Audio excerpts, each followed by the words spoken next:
এই পৃথিবীর প্রাণী জগৎ বা জীবজগতের বৈচিত্র্য যদি আপনি খোঁজেন, তাহলে দেখবেন তাদের জীবনে কত বৈচিত্র্য। সৃষ্টি শ্রেষ্ঠ জীব মানুষ, আশরাফুল মাখলুকাত।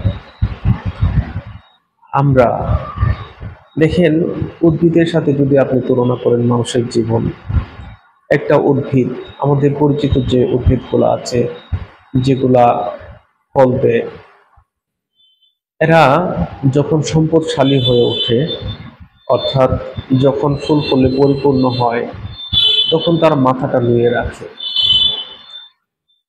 আর আমরা আমরা যখন সম্পদশালী হই তখন মাথাটা উঁচু করে রাখি, যখন নিঃস্ব হয়ে যাই তখন মাথা নিচু করে রাখি।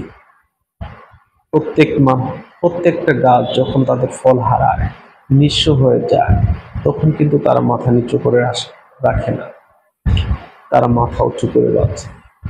আমাদেরও উচিত সেই গাছকে অনুসরণ করা, যারা সম্পদশালী হলে বিনয়ী হয় এবং যখন সম্পদহীন হয় অর্থাৎ রিক্ত হয়ে পড়ে তখন মাথা উঁচু করে বাঁচে, কারো কাছে মাথা নোয়ায় না।